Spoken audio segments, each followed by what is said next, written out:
Hello friends, എല്ലാവർക്കും നമസ്കാരം. നിങ്ങളേവരും കാത്തിരിക്കുന്ന രേവതിയുടെയും സച്ചുടെയും ഇന്നത്തെ വിശേഷത്തിലേക്ക് എല്ലാ കൂട്ടുകാർക്കും സ്വാഗതം. എല്ലാവർക്കും നല്ലൊരു ദിവസം ആശംസിച്ചുകൊണ്ട് തന്നെ നമുക്ക് ഇന്നത്തെ വിശേഷത്തിലേക്ക് കിടക്കപ്പം ലൈക്ക് ചെയ്യാനും ഹൈപ്പ് ചെയ്യാനും മറക്കരുത് കേട്ടോ. അപ്പൊ നേരെ വിശേഷത്തിലേക്ക് തന്നെ പോവുകയാണ്. കുറച്ച് താമസിച്ചു പോയപ്പോൾ അതുകൊണ്ട് ഞാൻ പറഞ്ഞു കൂടുതൽ ബോറാക്കുന്നില്ല.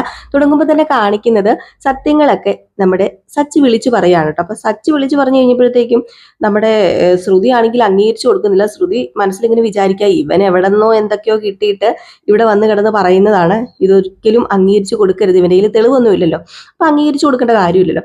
അപ്പൊ അങ്ങനെ നമ്മുടെ ശ്രുതി പറഞ്ഞു, പിന്നെ സച്ചി നീ നുണ പറയരുത്, എന്തിനാ നീ ഇവിടെ ഇങ്ങനെ വന്ന് ഇത്രയും വലിയ നുണ പറയുന്നതെന്ന് ചോദിച്ചപ്പോഴത്തേക്ക് രേവതി പറഞ്ഞു, എന്റെ ഭർത്താവ് നുണ പറയത്തൊന്നുമില്ല, സച്ചേട്ടൻ നുണയൊന്നും അല്ല പറയുന്നത്, സച്ചേട്ടൻ അങ്ങനെ നുണ പറയാറുമില്ല, സച്ചേട്ടൻ നുണയൊന്നും അല്ല പറയുന്നതെന്ന് പറഞ്ഞു.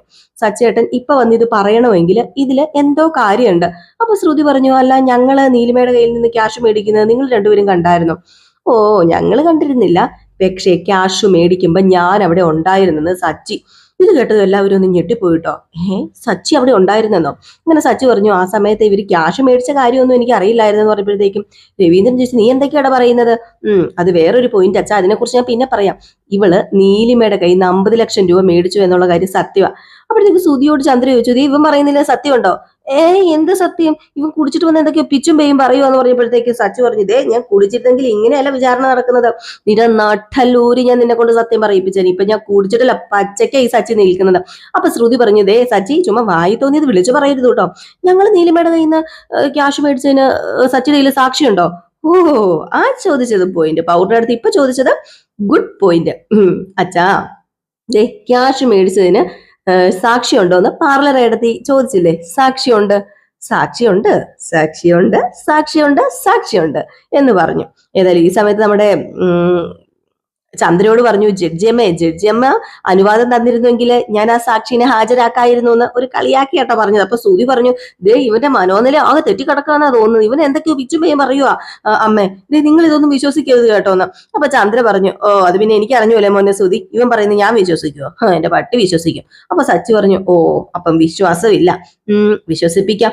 അപ്പൊ ശ്രുതി പറഞ്ഞു, ആർക്കൊക്കെ ആശ കൊടുത്ത് സാക്ഷി എന്ന് പറഞ്ഞുകൊണ്ട് കൂട്ടിക്കൊണ്ട് വന്നിരിക്കുകയെന്ന്. അപ്പൊ സച്ചി പറഞ്ഞു, നിങ്ങളെ പോലെ അത്രയ്ക്ക് കുബുദ്ധിയുള്ള ആളൊന്നുമല്ല സച്ചേട്ടൻ അങ്ങനെ ക്യാഷ് കൊടുത്ത് ഒരാളെ കൂട്ടിക്കൊണ്ട് വരാനായിട്ട്.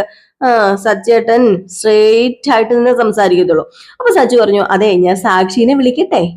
സുധി വിളിക്കട്ടെ, പൗഡർ എടുത്തി വിളിക്കട്ടെ എന്ന് ചോദിച്ചിട്ട് നീലിമേന്നൊരു വിളി. ഈ നീലിമേ എന്നുള്ള വിളിയിൽ തന്നെ ഒരു ഒറ്റ ഞെട്ടലായിരുന്നു നമ്മുടെ ശ്രുതി. നീലിമ സാക്ഷിയോ? ആകപ്പാടെ നിന്ന് വേർത്തങ്ങ് ഒരുകാനും തുടങ്ങി. നമ്മുടെ നീലിമ ഒരു ഫയലും പിടിച്ച് കേറി വരുന്നത് കണ്ടിട്ട് ചങ്ക് തകർന്നു, ചങ്ക് പൊട്ടി നമ്മുടെ ശ്രുതി അവിടെ നിൽക്കുകയാണ്. എന്തെങ്കിലും പറയാൻ പറ്റുമോ? ശ്രുതിയാണെങ്കിൽ എന്റെ ദൈവമേ, നീലിമ, ശ്രുതി, നീലിമ, ആകപ്പാടെ പൊല്ലാപ്പായി പോയില്ലേ. നമ്മുടെ സച്ചി വെറുതെ പറയുന്നതാണ് ഓർത്തത്. സച്ചി അങ്ങനെ വെറുതെ ഒന്നും പറയത്തില്ല. അങ്ങനെ നീലിമ കയറി വന്നു. നീലിമ കയറി വന്ന ഉടനെ തന്നെ സച്ചി, നീലിമേ സത്യമൊക്കെ വിളിച്ചു പറയാൻ പറഞ്ഞു. അങ്ങനെ നീലിമ പറഞ്ഞു, 1 ഇയറോളം ഞങ്ങൾ റിലേഷൻഷിപ്പ് ഉണ്ടായിരുന്നു. ഞങ്ങള് എങ്ങനെയാ കഴിഞ്ഞിരുന്നതെന്ന് നിങ്ങൾക്കൊക്കെ അറിയായിരിക്കുമല്ലോ. ഞാനും ഇവനും ഒരു ഭാര്യയും ഭർത്താവും കഴിയുന്ന പോലെയൊക്കെ തന്നെയായിരുന്നു ഒരു വീട്ടിൽ കഴിഞ്ഞത്.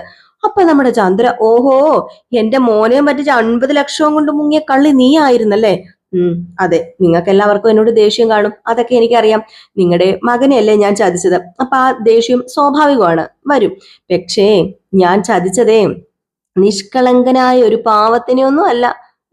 സ്വന്തം അച്ഛനെ അമ്മയും ചതിച്ച് കുടുംബത്തെയും ചതിച്ച് അച്ഛന്റെ 50 ലക്ഷം രൂപയും കൊണ്ട് ഓടിപ്പോകാൻ പോയൊരു ക്രിമിനലിനെയാണ്, വെറും ക്രിമിനലിനെ. അപ്പോഴത്തേക്കും നമ്മുടെ രവീന്ദ്രൻ പറഞ്ഞു, സുധി ചെയ്തത് തെറ്റൊക്കെ തന്നെയാണ്, പക്ഷെ അതുപോലെ നീലിമ ചെയ്തതും തെറ്റ് തന്നെയാണല്ലോ, അതുകൊണ്ട് നീലിമ ന്യായീകരിക്കാനൊന്നും ശ്രമിക്കേണ്ടെന്ന്. അപ്പോഴത്തേക്ക് നീലിമ പറഞ്ഞു, ഞാൻ ന്യായീകരിക്കാനൊന്നും ശ്രമിച്ചതല്ല. അതെ നീലിമ, നിനക്കറിയാമോ, ഞാൻ എന്റെ ചോര നീരാക്കി അധ്വാനിച്ചുണ്ടാക്കിയ പൈസയാ, ഞാൻ ന്യായീകരിക്കുന്നില്ല, ഞാൻ ചെയ്ത തെറ്റ് തന്നെ അങ്കിളെ സമ്മതിച്ചു.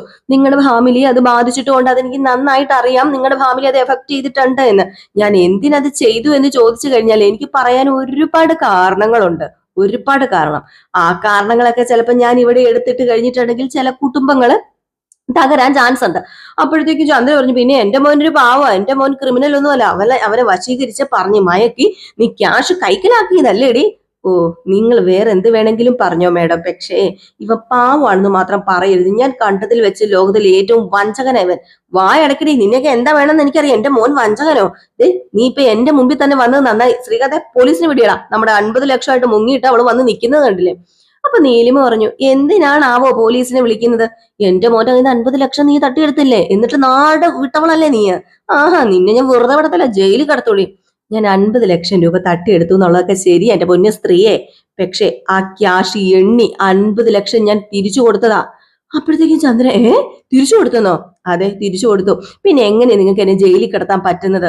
അപ്പോഴത്തേക്കും ശ്രുതിയും പേടിച്ചു പോയിട്ടോ, ആകപ്പാടെ പേടിച്ച് വിറച്ച് നിൽക്കുക. അപ്പോഴത്തേക്കും നമ്മുടെ രവീന്ദ്രൻ ചോദിച്ചാൽ ക്യാഷ് കൊടുത്തു എന്നുള്ള സത്യമാണോ? 50 ലക്ഷം രൂപ മാത്രമല്ല അങ്കിളെ, അതിന്റെ പലിശയും ഇവൻ എന്റെ കയ്യിൽ നിന്ന് എണ്ണി മേടിച്ചു. അതാ, അല്ലാതെ ഈ നീലി ഇവിടെ വന്ന് നിന്നിങ്ങനെ സംസാരിക്കുന്നത് നിങ്ങൾക്ക് തോന്നുന്നുണ്ടോന്ന്?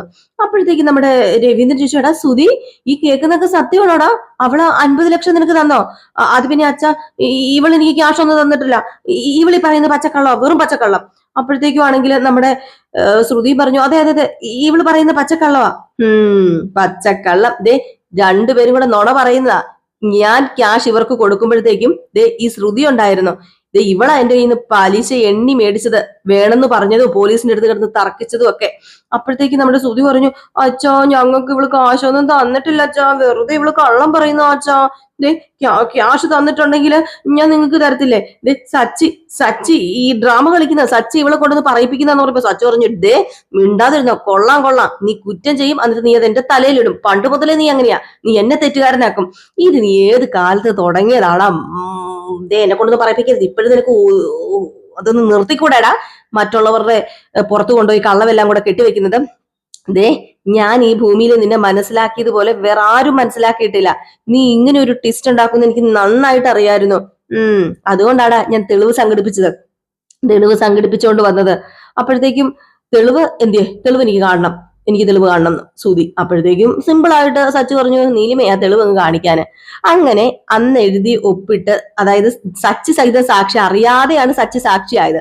അത് ആ മുദ്രപേപ്പർ നമ്മുടെ നീലിമ എടുത്ത് കാണിച്ചിട്ട് പറയാതെ, പോലീസ് സ്റ്റേഷനിൽ വെച്ച് SIയുടെ സാന്നിധ്യത്തിലാണ് ഞാൻ ഇവന് കാശ് കൊടുത്തത്, അതിന്റെ പ്രൂഫാണിത്, നിങ്ങൾക്ക് നോക്കാം, ചെക്ക് ചെയ്യാം, അവിടെ വെച്ച് ഞങ്ങൾ സൈൻ ചെയ്ത പേപ്പറാണ്. ആകപ്പാടെ പെട്ടുപോയില്ലേ നമ്മുടെ ശ്രുതിയും സുണിയും ഒക്കെ. എന്റെ ദൈവമേ, പിന്നെ പറയാനുണ്ടോ? അങ്ങനെ പേടിച്ച് വിറച്ച് മുട്ടൊക്കെ കൂട്ടി ഇടിച്ചിങ്ങനെ നിൽക്കുവാണ്. ഇനി നോ പറയാൻ പറ്റത്തില്ല. അങ്ങനെ ആകപ്പാടെ തളർന്നു പോയി നമ്മുടെ ശ്രുതി. അങ്ങനെ സച്ചി പറഞ്ഞു, അതെ, അറിയാതെ ആണെങ്കിൽ സാക്ഷിയായിട്ട് ഞാനാട്ടോ ഒച്ചാ ഒപ്പിട്ടേക്കുന്നത്. കഴിഞ്ഞ തവണ ഇതേ ഇവര് കാനഡയിൽ നിന്ന് വന്നപ്പോ എന്റെ കാറിലാ യാത്ര ചെയ്തത്, ഇവരെ പോലീസ് സ്റ്റേഷനിൽ കൊണ്ടുവിട്ടത് ഞാന്. പക്ഷെ ഇതൊന്നും ഞാൻ അറിഞ്ഞിരുന്നില്ല, അറിഞ്ഞത് ഇപ്പോഴാ. ശ്രീകാന്തേ, അത് നീ എടുത്തു നോക്കടാ, വായിച്ച് കേൾപ്പിക്കടാ, നീ മനസ്സിലാക്കടാ എന്ന് പറഞ്ഞു സച്ചി. അങ്ങനെ ശ്രീകാന്ത് മൊത്തം വായിച്ചൊക്കെ നോക്കിയപ്പോഴത്തേക്ക് ശ്രീകാന്തിന് കാര്യം പിടികിട്ടി. 50 ലക്ഷം രൂപ നമ്മുടെ ശ്രുതിക്ക് നീലിമ കൊടുത്തിട്ടുണ്ടെന്ന് മനസ്സിലായി. ആകപ്പാടെ വേർത്ത് കുളിച്ച് നിൽക്കുകയാണ് എല്ലാരും. അങ്ങനെ ശ്രീകാന്ത് പറഞ്ഞു, അത് പിന്നെ അച്ഛാ, ശരി അച്ഛാ, ഇതിൽ ക്യാഷ് കൊടുത്തായിട്ട് എഴുതി സൈൻ ചെയ്തിട്ടുണ്ടെന്ന്. ചന്ദ്ര ചങ്കത്ത് കൈവച്ചു. അപ്പൊ എന്റെ 50 ലക്ഷം രൂപ കിട്ടിയിട്ട് ഇവൻ തരാതിരുന്നതാണല്ലേ? അപ്പോഴത്തേക്കും നീലിമ പറഞ്ഞു, കഴിഞ്ഞിട്ടില്ല, വേറെയും തെളിവുകളുണ്ട്, ഒന്നും കഴിഞ്ഞിട്ടില്ല എന്ന് പറഞ്ഞിട്ട് വേറെ എന്തോ ഒരു തെളിവ് എടുത്ത് കാണിക്കുകയാണ്. ആ ഒരു പേപ്പറും കൂടി എടുത്ത് കാണിച്ചു. ആ ഒരു പേപ്പർ ബാങ്ക് സ്റ്റേറ്റ്മെന്റിന്റെ കോപ്പിയാണ്. അതായത് നമ്മുടെ നീലിമയുടെ അക്കൗണ്ടിൽ നിന്ന് സുധിയുടെ അക്കൗണ്ടിലേക്ക് ട്രാൻസ്ഫർ ചെയ്ത കോപ്പി. ആ കോപ്പിയും കൂടി എടുത്ത് കാണിച്ചപ്പോഴത്തേക്കും തിരുപ്പതിയായി കേട്ടോ. അങ്ങനെ നമ്മുടെ സച്ചി പറഞ്ഞു, ദേ ഷോറൂം തുടങ്ങിയത് പാർലടത്തിയുടെ അച്ഛന്റെ ക്യാഷ് കൊണ്ടാണെന്ന് പറഞ്ഞില്ലേ, അതും പെരുത്ത കള്ളമാണെന്ന്. അപ്പോഴത്തേക്ക് നമ്മുടെ ശ്രുതി, അത് പിന്നെ ദേ നീലിമ കൊടുത്ത 50 ലക്ഷം കൊണ്ടല്ലേ ഷോറൂം തുടങ്ങിയത്, അതൊക്കെ അറിയാം, നമ്മുടെ അച്ഛന്റെ പണം കൊണ്ടാ ഇവൻ ഷോറൂം തുടങ്ങിയതെന്ന്.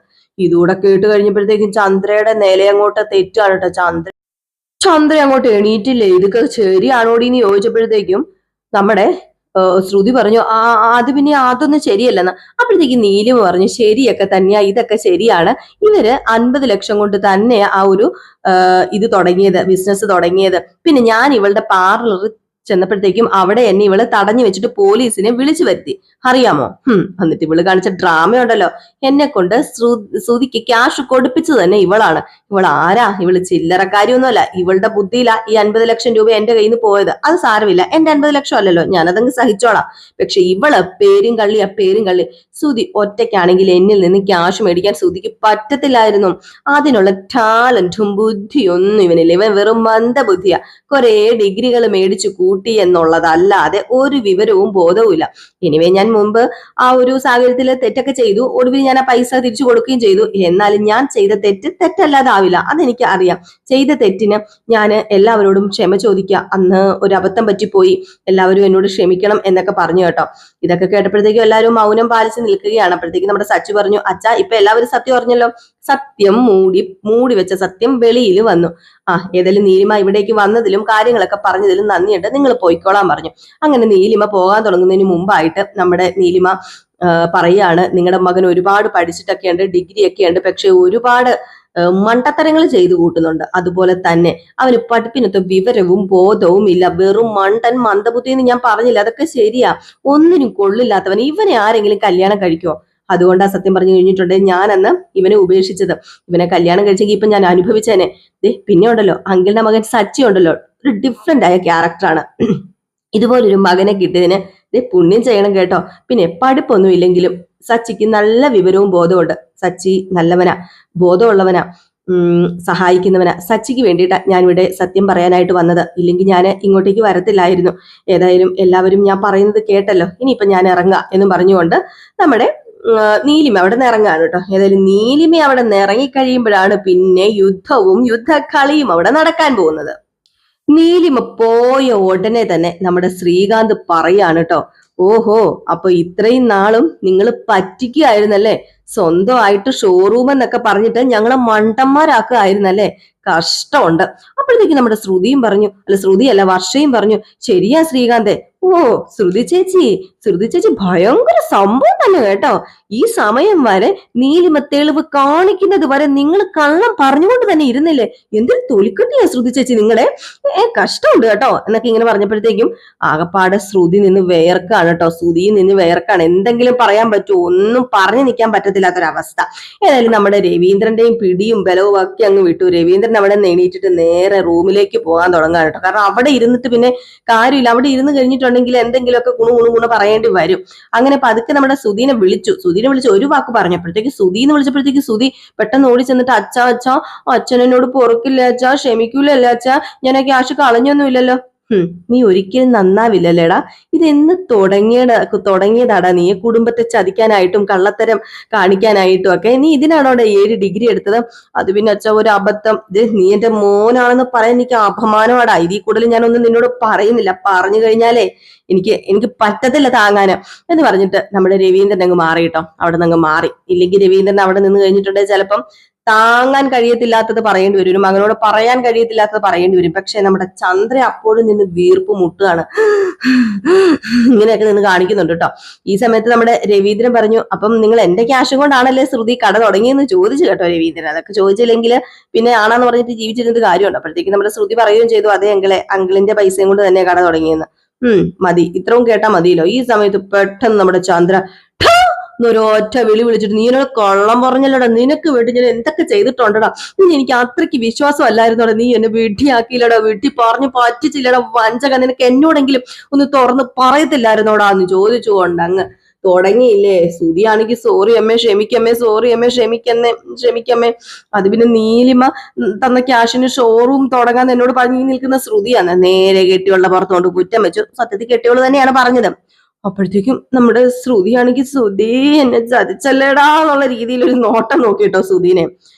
ഈ സമയത്ത് പെട്ടെന്ന് നമ്മുടെ ശ്രുതിയുടെ കോളറിൽ പിടിച്ച കയ്യ് വിട്ടു ചന്ദ്ര, പതുക്കെ വിട്ടിട്ട് നേരെ നമ്മുടെ ശ്രുതിയുടെ അടുത്ത് വിട്ടുപോയിട്ട്, അത് പിന്നെ നീ എന്താടി ചെയ്തത്,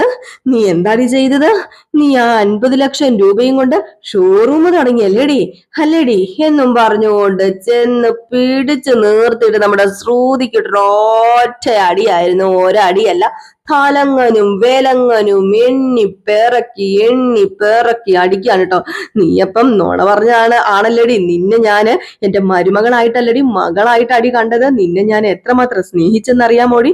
ഇപ്പോഴും കൂടെ ഞാൻ രേവതിയോട് പറഞ്ഞിട്ടിരിക്കുകയായിരുന്നു, അവളെ കണ്ടു പഠിക്കാനായിട്ട് എന്നെ നീ നാണം കെടുത്തി കളഞ്ഞല്ലോടി എന്നും പറഞ്ഞുകൊണ്ട് ശ്രുതി ഇനി അങ്ങോട്ട് അടി തുടങ്ങി. ഉയ്യോ, ഒരു ഒന്നൊന്നര അടി അടിക്കുന്നുണ്ട്. ഒരു 5 മിനിറ്റത്തോളം അടി തന്നെയാണ് കേട്ടോ. അടി എന്ന് പറഞ്ഞാൽ നല്ല ഗംഭീരം അടി. ഇത് നിന്ന് കൊള്ളാന്നുള്ളതല്ലാതെ ശ്രുതിക്ക് വേറെ ഒന്നുമില്ല.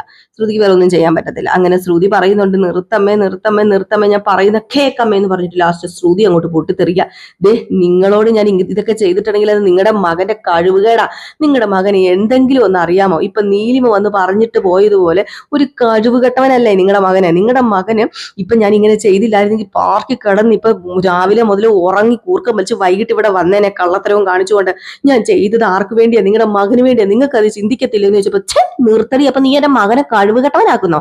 അത് കൊള്ളാലോ, എന്റെ മകനെ കഴിവുകെട്ടവനാക്കുമല്ലേ എല്ലാവരും കൂടെ ചേർന്ന്, നീയും കൂടെ ചേർന്ന്. കഴിവുകെട്ടവൻ എന്നൊന്നും അല്ല ഞാൻ ഉദ്ദേശിച്ചത്. എങ്കിലും ഇപ്പൊ ഈ ഒരു ജോലി ഇല്ലായിരുന്നുവെങ്കിൽ ശ്രുതി തെണ്ടി തിരിഞ്ഞ് നടക്കില്ലായിരുന്നോ? ശ്രുതിക്ക് ഒരു ജോലി എടുക്കാനോ അല്ലെങ്കിൽ കഷ്ടപ്പെടാനോ ഒന്നും പറ്റത്തില്ല. ശ്രുതിക്ക് കറങ്ങുന്ന കസേരയിൽ AC ഇട്ട് ഇരിക്കാൻ മാത്രമേ അറിയത്തുള്ളൂ. അതിനുവേണ്ടി മാത്രമാണ് ശ്രുതി ജീവിച്ചിരിക്കുന്നത്. അതുകൊണ്ടാണ് ഞാൻ ഇങ്ങനെയൊക്കെ ചെയ്തത്. സത്യം പറഞ്ഞിട്ടുണ്ടെങ്കിൽ ശരിയാണ്, ശ്രുതി പറയുന്ന ഒരു ചോദ്യത്തിന് പോലും ചന്ദ്രയ്ക്ക് മറുപടി കൊടുക്കാനും പറ്റുന്നില്ല കേട്ടോ. എല്ലാവരും ഇതൊക്കെ കേട്ടോണ്ട് നിപ്പുണ്ട്. നമ്മുടെ സച്ചിയും രേവതിയും ശ്രീകാന്തും വർഷയും രവീന്ദ്രനും ഒക്കെ നമ്മുടെ ശ്രുതി ചോദിക്കുന്ന ചോദ്യം വെറുതെ ഒന്നുമല്ല.